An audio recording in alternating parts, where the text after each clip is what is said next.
The Transmitter. There were times in Tempest McDonald's life where the world did not feel particularly safe. Obviously, the world did not feel safe when she was sleeping in stairwells. Sometimes it did not feel safe in her personal relationships. And the world did not feel safe when she was a child, around her unstable mother, her parents' volatile relationship. The things that were happening inside my house were terrifying, she told me. Sometimes she found herself expecting the worst. For instance, when her mother took her to the store or the bank and left her in the car, Tempest would wait and silently strategize about what to do if someone tried to snatch her. Other times, she would think about what to do if someone came after her while she waited for the school bus. In that scenario, the best thing, she decided, would be to run to the nearby apartments and try each door until she found one unlocked, and then dart inside. Later, she came to understand that this kind of thinking was a form of self-protection. I was practicing survival at an early age because the way that I was raised had, what I've come to understand, had activated what I now call the war dial. So I do therapy, and I tell people that there's a war dial and there's a peace dial. They're not the same dial. They are two separate dials. And we'd like to think they're all on one. They're not. And my war dial was activated. And that means I've got trauma responses already playing early. I had my nice trauma dial up, and I was scanning for threat, preparing for threat. And I've learned that people who have experienced life or death situations, who believe that they've been in life or death situations, now have the war dial. They have this thing that tells them that life is not inherently safe. And they have a completely different set of experiences from that point on than people that have the belief that the world is safe. So you're saying that you yourself have a war dial that you would turn up or down? The war dial had turned on, and it was turned on actually pretty loud, and it got louder and louder and louder. I didn't know how to turn the peace dial on until much later. I had to learn how to turn that on. And I went through a number of exceedingly painful experiences and a deep desire to change the course of my life to turn the peace dial on. But it took me time to learn that. But she's also had the experiences I needed to recover from the traumas, she told me. And those experiences, including giving birth to Avis, were the driving forces behind her creating a new life for herself and eventually finding a measure of peace. I'm Brady Huggett, and this is When Autistic Kids Grow Up. Chapter 5, The War Dial.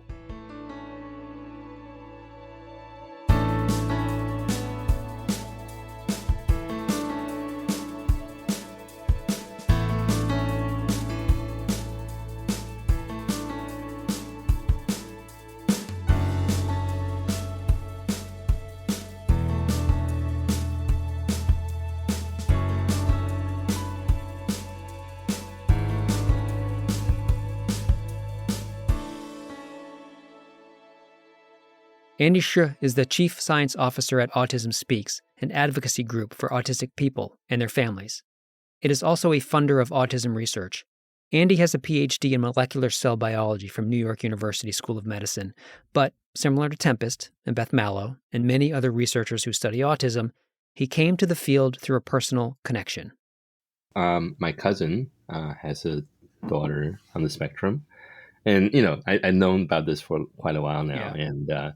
But I'm embarrassed to say that I didn't pay much attention. Then my cousin became active as an advocate, and she told me about this opportunity at National Alliance for Autism Research. The National Alliance for Autism Research was a nonprofit advocacy group founded by parents who wanted more funding for autism research. Andy was on the faculty at NYU's medical school when he first heard of the organization, but he was bored, he said. I took the job because I was interested in the variety of sciences, but I was deeply moved by the families. The first year I was in the community and thought that I could have a more purposeful life if I were to contribute. Andy became part of Autism Speaks when the National Alliance for Autism Research merged with it in 2006. In May 2025, he received the year's Research Advocacy Award from the International Society for Autism Research, also known as INSAR, for his decades-long commitment to advancing research that changes lives. He's also been involved with IAC, the committee discussed in the prior episode, sometimes speaking at its meetings. When he joined the autism community more than 20 years ago, he told me the conception was that autism is a rare disease. But as more evidence was gathered, it became clear that autism is not a disease, he said, and the most important thing is to support autistic people and their families so they can have as good of a life as anybody else. After 10 years of investment in pediatrics, the son realized that these kids grow up. We need to think about adolescent, transition to adulthood, and those other issues. We want to get ahead of the game a little bit, right? We want to know that, well, these guys also get old, like everybody else. But you know what? We know almost nothing about what their needs are and what are the appropriate solution for them, right? I'll give you a very, very concrete example. So one of my former colleagues came from the Alzheimer's Association. So we were just, chatting one day. And I just asked him, how do you diagnose Alzheimer's or dementia in an older autistic adult? How do you differentiate the cognitive, emotional, functional differences of an older autistic adult, maybe with different level of support needs, with someone who's going through dementia, right? And the answer is nobody really knows. So that's just one example of how adult medicine in general is just not ready for our community at this point.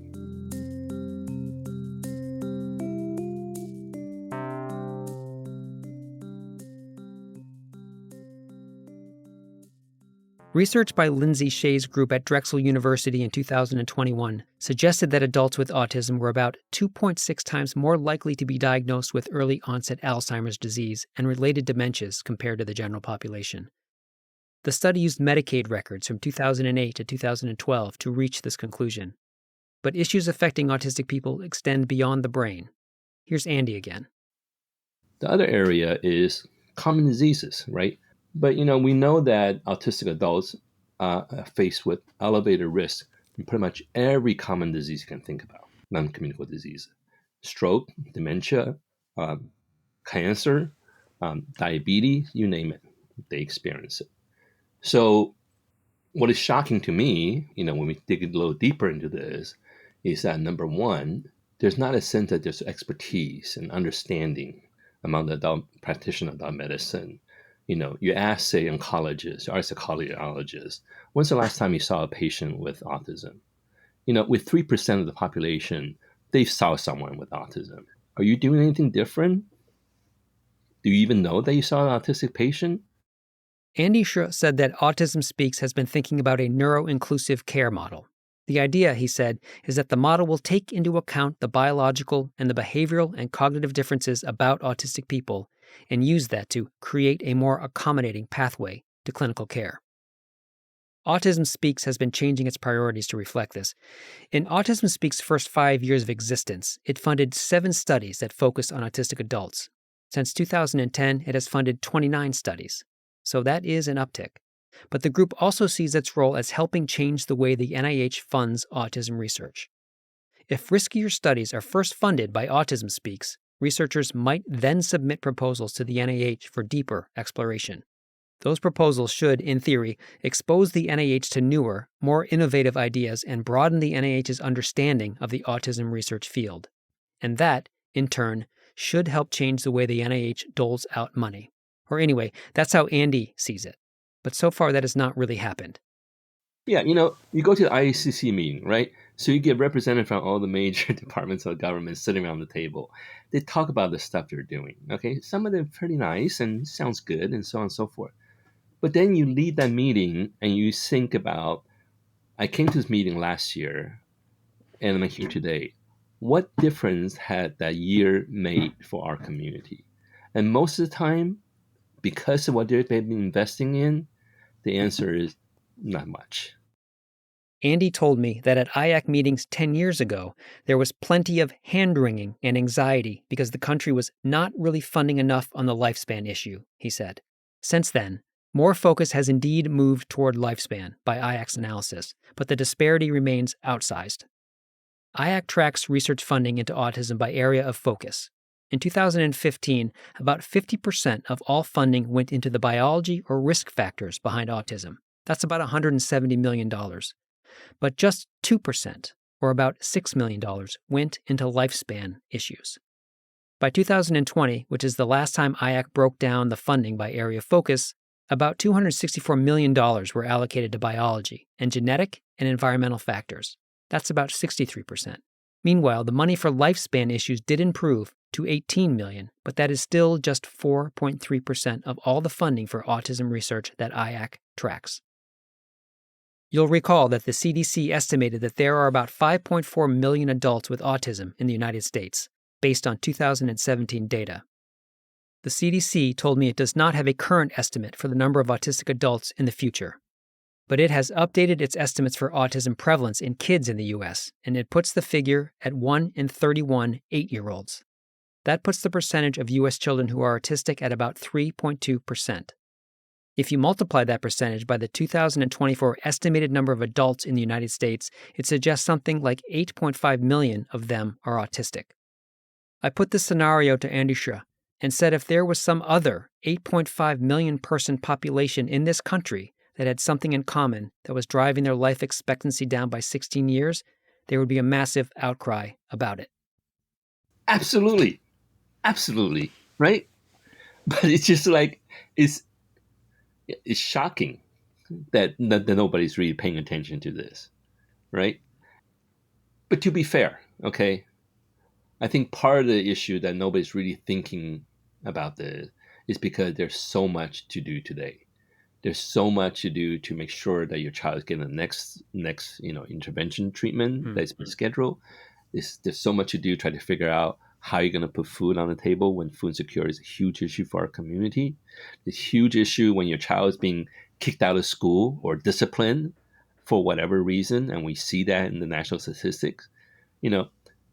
So you don't think about what's going to be coming up in 5 years. I asked Andy if he thought that it was up to healthcare providers and the government to understand what the autistic community will be facing. I totally agree. Right? But then if you talk to clinicians, right, and you already know that if you talk to a pediatrician, they say, we got 15 minutes per patient. You want us to do what else? Yeah. Right? And you can imagine a similar scenario for adult clinicians as well, right? So they have to spend more time with these patients. They have to provide accommodation. But where's the system that will support that kind of change in the practice? There's a metaphor people use to describe how our healthcare system is unprepared to deal with the increasing number of autistic adults. Tsunami. Andy used it with me too.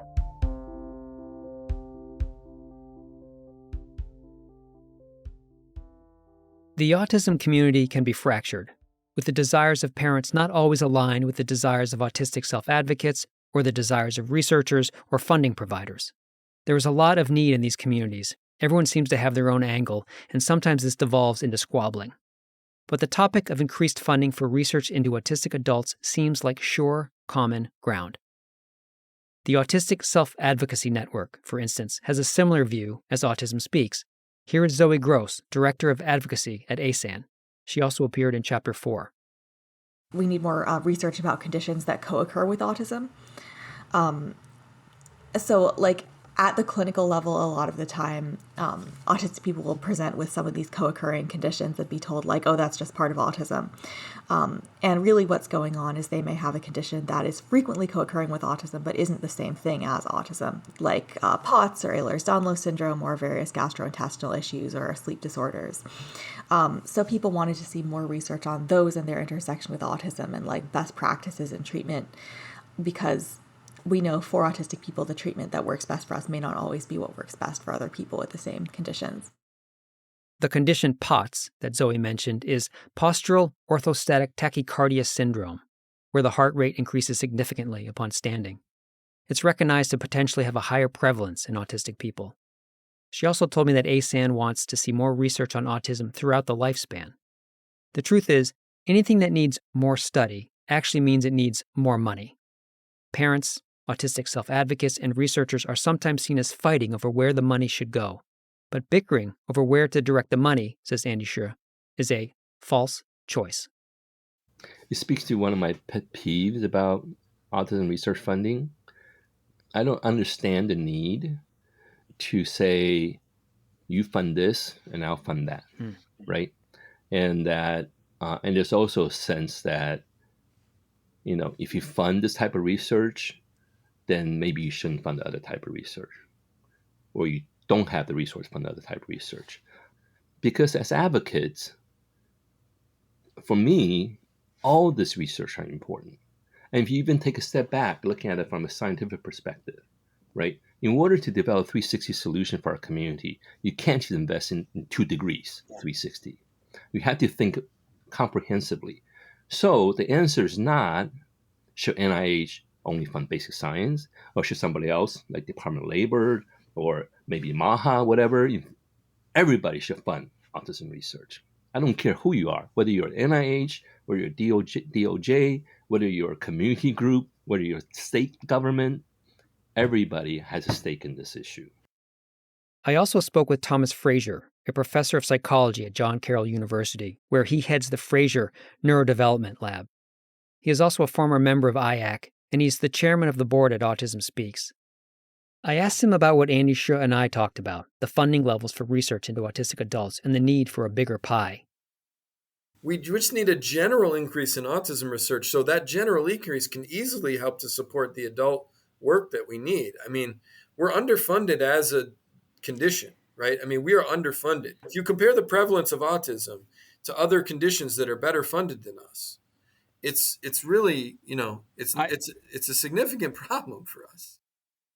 I then asked him what the funding might look like if we were discussing an established, well-known health condition that limited the lifespan of millions of Americans. There'd be 10x the amount of money funding going towards that condition. 10x. And I think this is a real, I'm a proud American, and I love the progress in our society when it occurs, but this is an area that we all need to look in the mirror on and say, you have to do better for this population. You have to. Otherwise, you're not a progressing society.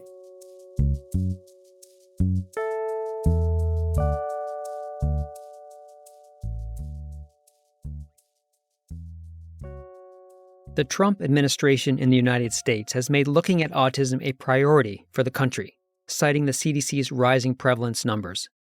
As part of a September 22, 2025 press event, the National Institutes of Health Director Jay Bhattacharya announced that the Autism Data Science Initiative would provide $50 million to find the root causes of autism or therapies for it. The program will fund 13 projects.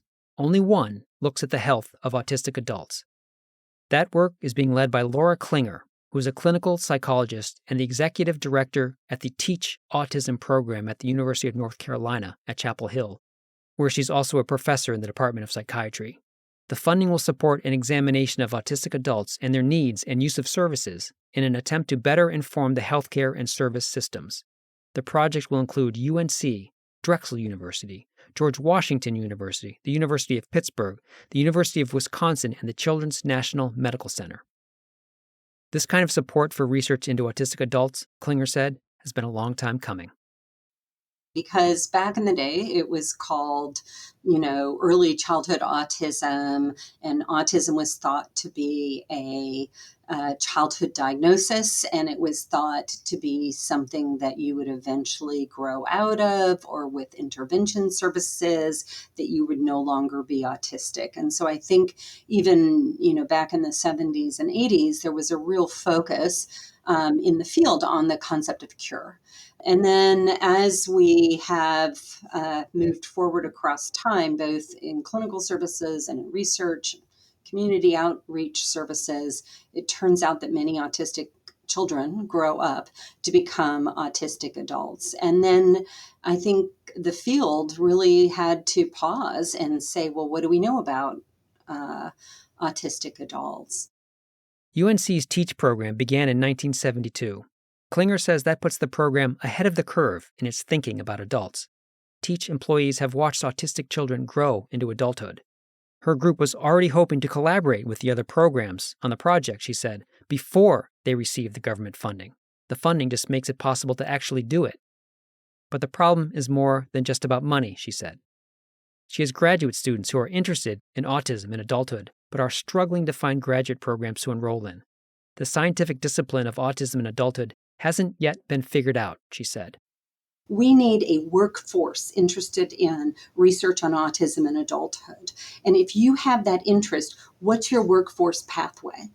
Like, where does your training go? And I think that we, as a university community, haven't figured out that pathway. It's hard to be an expert on autism in adulthood. And if you look at most of us who are considered experts on autism in adulthood, most of us were not trained with a focus on adults. So it's hard to move the field because we don't actually have the workforce.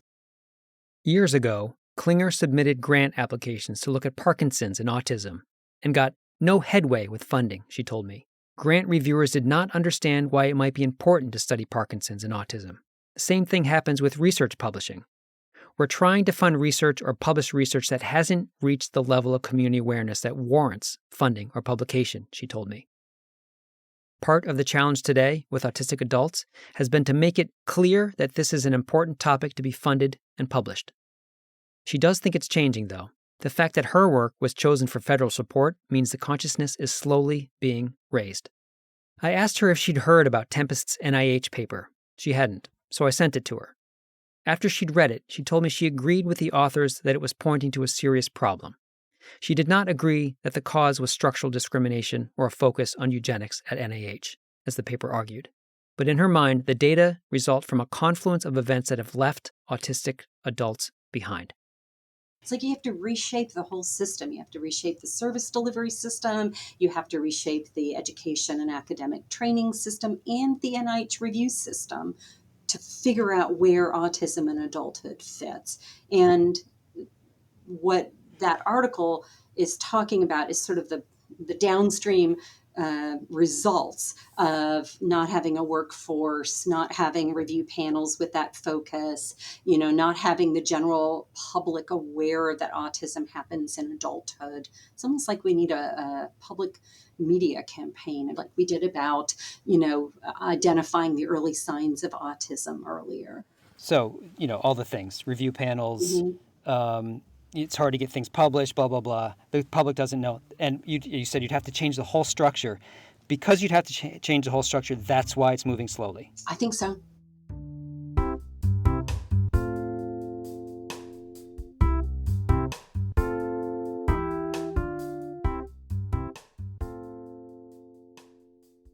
After Avis was born, Tempest lost the baby weight very rapidly, she said, 3 months or so. And she also lost the ability to produce milk. She was struggling as a new mother. The parenting book she'd read didn't apply to what she was dealing with, she told me. She felt anxious, her body revved up. She made an appointment through Medicaid for both a family medicine doctor and a psychiatrist. She saw the psychiatrist, who led her through the Minnesota Multiphasic Personality Inventory Test, a questionnaire designed to help diagnose mental health conditions. When she saw the family physician, they drew blood for tests.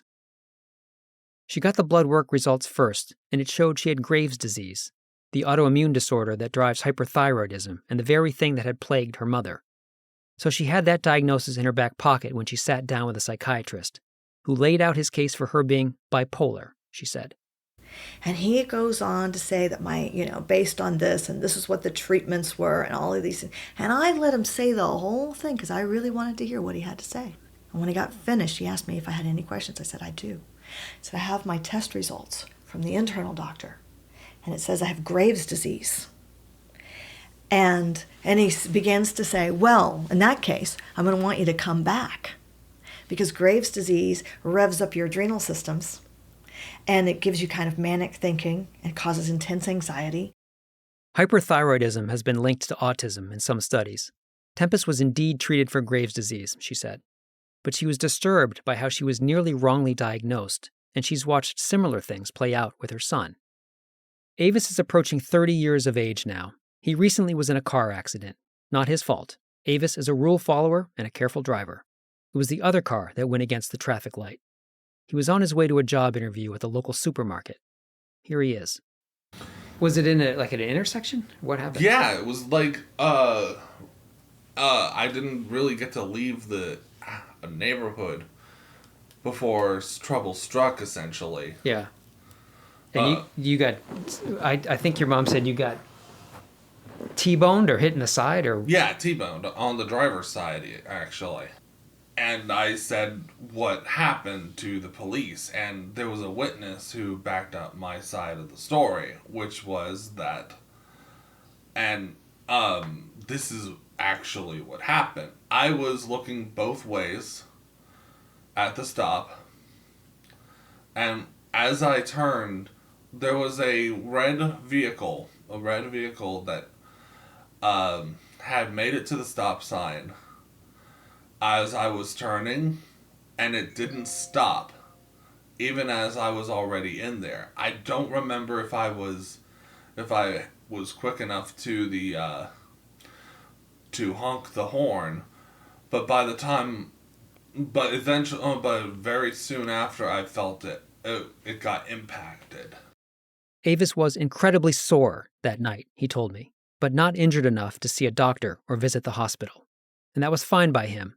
He has not had a positive experience overall with medical institutions. The family still talks about the removal of Avis's wisdom teeth. He was an adult by then, and Terry took him to the appointment. The dentist extracted 3 teeth, but the last one proved difficult. The dentist worked on it for an hour, Terry told me, and Avis told me he woke up in the middle of the procedure, but still the dentist dug away. Finally, Terry went back into the exam room and saw that Avis was suffering, he said. He's had enough, Terry told the dentist, and he made him stop. Tempest showed up soon after and lambasted the dentist, Avis said, and she took him to the emergency room to have his jaw checked. And from then on, she's made a point of accompanying him to his health appointments. Doctors and dentists still remain an enigma and frustrating to me. They often either speak super fast or they seem to pressure things on you. Avis eventually had the last wisdom tooth removed, but he's been pressured at other times, he said. Once he had a gallstone. The doctor suggested they schedule him for surgery to take out his gallbladder. The family thought that seemed extreme. That experience, and others, is why doctors give Avis anxiety, he said, and his experience makes him feel like sometimes they don't listen. Like many people with autism, Avis has co-occurring conditions. He is overweight. The CDC has found an association between obesity and autistic teens. He has sleep issues, gastrointestinal issues. Both are commonly occurring in autistic people. And like Tempest, he has Ehlers-Danlos, an inherited disorder that mainly affects connective tissue like skin, joints, and blood vessel walls. And he's been diagnosed with diabetes. And some other troubles I have are kind of expounded by having Ehlers-Danlos. So there's a whole bunch of things that that are wrong with me that are largely due to Ehlers-Danlos. Yeah. It seems like both my Ehlers-Danlos and my autism cause perfect storms of issues for me, like my texture issues combined with digestive issues. Like there's already some problems for sensory things from my autism, and then you've got Ehlers-Danlos in the picture. Yeah. Mucking about. The doctors he sees don't seem to know anything about co-occurring conditions, Tempest told me. For much of his life, Tempest has been his advocate in the healthcare system. They are fortunate, she said, because she knows a lot about autism and what it can be linked to. We bring information to the doctors, she said. It's almost never the other way around. It's just one of the many ways she and Terry have helped guide Avis through his life. I asked him about this. Well, where do you think, I mean, it's a difficult question, but where would you be without the two of them looking out for you like that? Shoot. I know if I didn't have my grandfather, I probably would be a little less healthy than I am now. But my mom, though, that is really hard to think. And it's not just because it's difficult to get a perspective, but seeing how a lot of the students who weren't as fortunate as I have been, with a mother who was a little too stubborn to let me be more severe than I am. I think I might not be in a good place. I think I would probably be not nearly as independent as I am now. I mean, I'm not fully independent, but I would be even less. And I would possibly be nonverbal. I would probably be working in a really bad job. I probably wouldn't be going to college. I'm almost certain of that. Avis has since finished his degree. He has a bachelor's in business administration with a concentration in management.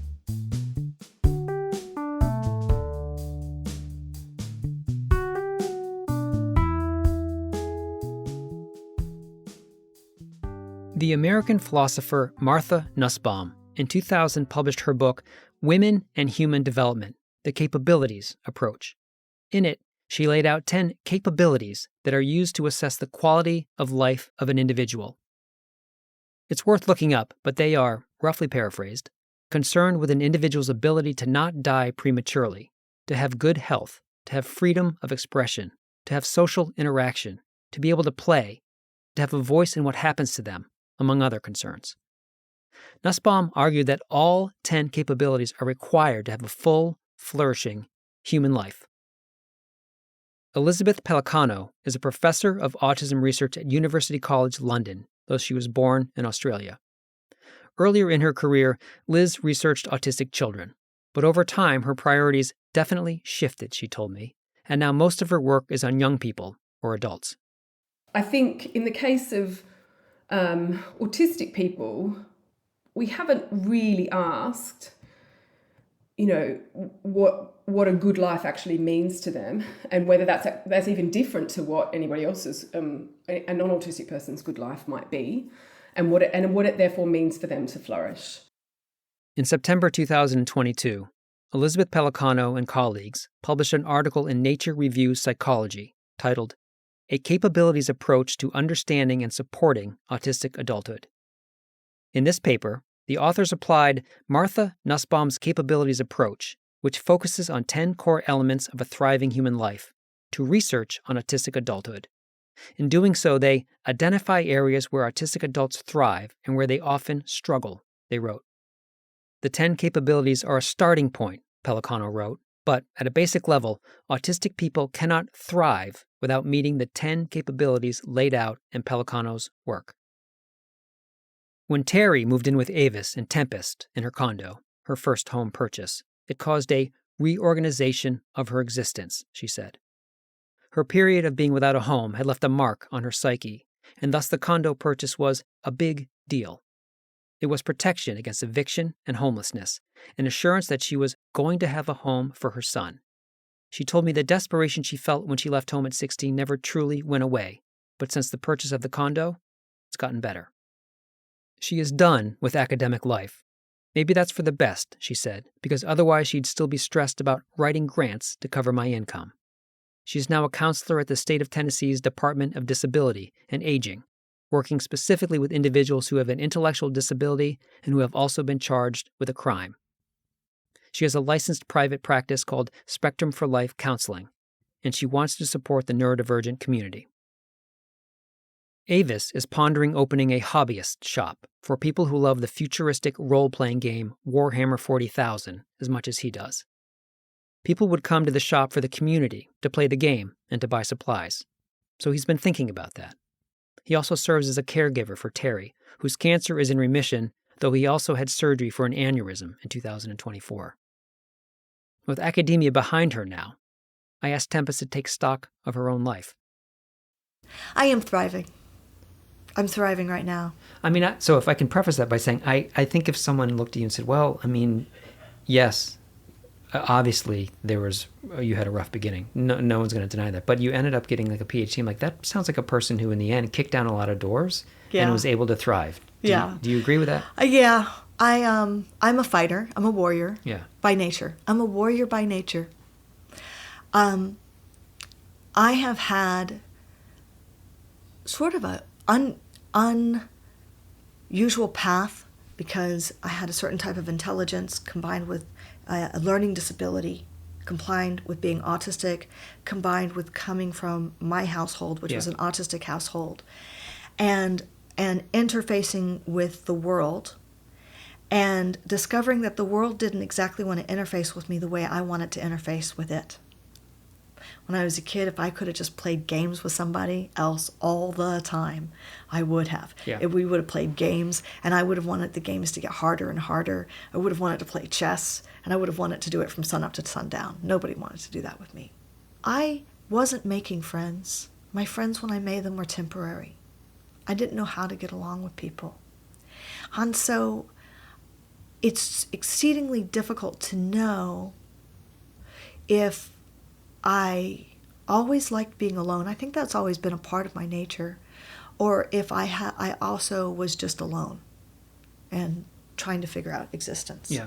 I found existence to be really interesting. And it is one of the most satisfying parts of being alive, I think, is really thinking about the mystery of existence. Uh-huh. So you're thriving now. I am thriving. The housing, so many people in this country are experiencing a housing crisis. I experienced it my entire life, and I managed to solve it. Knock on wood, I've managed to solve it. And part of my solution was, it's a collective solution. It's not like I'm doing this alone. Avis is a big part of the success of this. My dad's a big part of the success of this. Yeah. And so we are 3 generations. Is that right? 3 generations in one house. Yeah. My math is right. And for us, it's a solution. But it's only a solution because I spent decades learning how to, ironically, manage conflict. Right? Yeah. Like clearly not to a T with employment and with discrimination and all kinds of things. But certainly in my actual interpersonal relationships, I work hard at it. Yeah. And that's what makes it so that we can live together and I have lovely, intelligent family members who, do their part in that too. I just feel like if we had all been taught explicitly sooner, it would have been a lot easier, faster, sooner. With her new career and the relationships in her house finding an equilibrium, she has time again to focus on the future. Can I set you up for the existential question? I'm ready now. You ready? Yeah. All right. So, you've had experiences in your life where you could have died, right? This is the tree coming down on the car while you're sleeping in it, or whether it was a car wreck. Yeah. And so that you had sort of realized that, really, that we're all mortal and that life can be taken away. I think you said, it's just a breath away that something like this could happen. So given what we just talked about, that your family is all under this one roof, it's operating as a pretty good machine right now, everyone's doing their part, what happens if you're taken away from that? And I think probably in particular, I am thinking about Avis. Once my career is really taking off, I'm not there yet, I'm on the cusp of it, but once mine goes, getting my home paid off as soon as possible, because that affects his ability to, if I'm gone, if Dad's gone, he can rent rooms. And then the place is big, and that was part of the reason getting, all of this, and I've been talking about it since the beginning, is if it reaches a point, we can rent out the rooms. And then that becomes something that forms a form of income. But then part of that portfolio that I have to create for him, and we're in the process of helping him work towards that, is how do you get a roommate? Yeah. How do you handle conflicts with a roommate? And so that's part of it. And that's sort of like this creative way. He has been off of Social Security. He's been a caregiver for my dad. He's interested in getting a part-time job. He now recognizes that work is essential for his health, which is an irony, because work is killing a lot of people. And Avis is in the process of how can we figure out a way to do that? So we're in a hopeful place right now.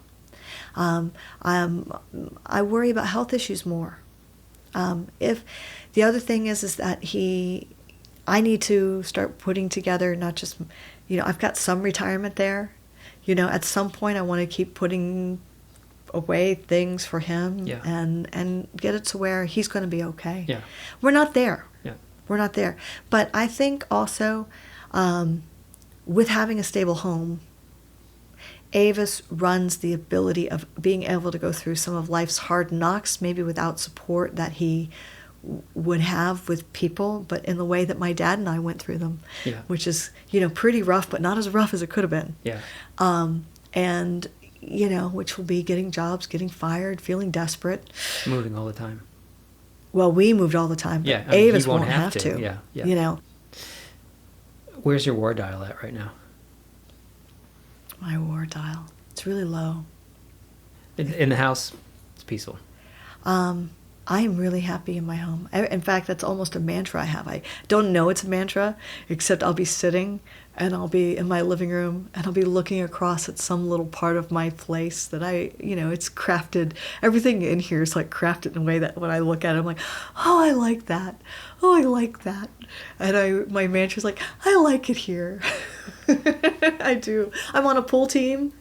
They forced me to be the captain of the team. I keep trying to quit. It's nice to get my competitive side out there. Yeah. I'm dancing more. I'm working out more. I'm good. Yeah, that's something, isn't it? Yeah. That's it.